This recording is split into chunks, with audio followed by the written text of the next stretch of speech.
Hi friends, இன்னைக்கான topic என்னென்னா negotiation. First, நெகோஷியேஷன்னா என்ன? இட்ஸ் டிஸ்கஷன், அதாவது கலந்துரையாடல். இந்த டாபிக் எடுக்கிறதுக்கான முக்கியமான காரணம் என்னென்னா, ரீசெண்டாக 2 தலைவர்கள் நெகோஷியேட் பண்ணி ஒரு வின்-வின் சுச்சுவேஷனை க்ரியேட் பண்ணியிருக்காங்க. அவங்களுக்குள்ளே இருக்கிற இந்த நெகோஷியேட்டிங் ஸ்கில்லை நம்மளும் எப்படி எடுத்துக்கிறது அப்படிங்கிறத பற்றி உங்களுடன் பகிர்ந்து கொள்வது SR Srinidhi from Bharathi academy. இந்த நெகோஷியேஷன் ஸ்கில்ஸை நமக்குள்ளேயும் கொண்டு வரத்துக்கு ஒரு 5 சிம்பிள் ரூல்ஸ் பார்க்கலாமா? ஃபர்ஸ்ட் ரூல், நெகோஷியேஷன்னா சண்டை இல்லை அப்படிங்கிறத முதல்ல நம்ம தெளிவாக புரிஞ்சுக்கணும். பேசுகிறதுலையே இன்னொருத்தவங்களுக்கு உங்கள் தேவைகளை புரிய வைக்கிறது தான் negotiation. So first rule is negotiation is not a fight. இதனால் முடிஞ்ச அளவுக்கு டஃப்பான நெகோஷியேஷன்ஸை நம்ம தவிர்க்க முயற்சிக்கணும். Second rule, don't negotiate with yourself. அது என்ன don't negotiate with yourself? மற்றவங்க கிட்ட பேசாமல் நமக்கு நாமே சமாதானப்படுத்திக்கிறது.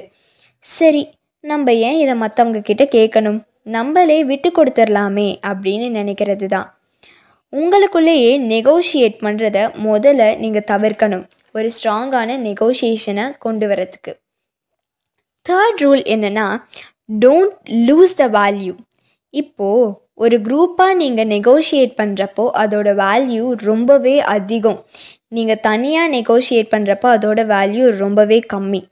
இதனால் நெகோஷியேட் பண்ணுறப்ப பிரித்து வேல்யூ பண்ணுற டெக்னிக்கை தான் ஃபர்ஸ்ட் எல்லாருமே ஃபாலோ பண்ணுவாங்க. அதை முதல்ல நீங்கள் தவிர்க்கணும்.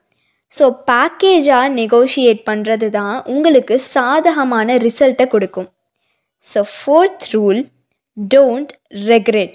நீங்கள் ஒரு விஷயம் எஸ் அல்லது நோ சொல்கிறப்போ, எஸ் சொல்கிறதுனால நம்ம என்ன லூஸ் பண்ணுவோம், நோ சொல்கிறதுனால அவங்க என்ன லூஸ் பண்ணுவாங்க அப்படிங்கிறத தெளிவாக யோசித்து முடிவெடுக்கணும். நீங்கள் நெகோஷியேஷனுக்கு அப்புறம் தோத்துட்டோம் அப்படிங்கிற ஃபீலே உங்ககிட்ட வராமல் இருக்கிறதுக்கு ஒரு விஷயத்தை நல்லா யோசித்து கேல்குலேட்டிவாக முடிவெடுக்கிறது தான். So don't ever regret. இதுதான் fourth rule. Last but not least அப்படின்னு சொல்லுவாங்க இல்லையா, ஃபிஃப்த் ரூல் என்னன்னு பார்க்கலாமா? இது நம்மளோட வாழ்க்கையிலையும் ரொம்பவே யூஸ்ஃபுல்லான ஒரு ரூலாக இருக்கும். So fifth rule is talk less, listen and observe more. 20% தான் நீங்கள் பேசணும், ரிமைனிங் 80%ம் மற்றவங்கள பேச விட்டு அப்சர்வ் பண்ணணும். அப்போ தான் அவங்க எந்த மாதிரி பேசுகிறாங்க, எந்த சூழ்நிலையில் எந்த வார்த்தைகளை பயன்படுத்துகிறாங்க அப்படிங்கிறத நம்ம அப்சர்வ் பண்ணி அவங்களுக்கு ஏற்ற மாதிரி நம்ம ரியாக்ட் பண்ண முடியும். So talk less, listen and observe more. இந்த ஸ்கில்ஸை நம்ம எங்கெங்கெல்லாம் பயன்படுத்தலாம் அப்படின்னா, வீட்டில் ஃபேமிலி கூட பேசும்போது, ஃபேமிலிக்கிட்ட ஒரு டிஸ்கஷன் வரும்போது நம்ம நெகோஷியேஷன் ஸ்கில்ஸ் இந்த 5 டிப்ஸையும் யூஸ் பண்ணலாம். பிஸ்னஸ் பண்ணுற இடத்துல மோஸ்ட்டாக நம்மளுக்கு இது ரொம்பவே யூஸ்ஃபுல்லாக இருக்கும். So negotiation are always better then arguments, because an argument is to find out who is right and negotiation is to find out what is right. Thank you.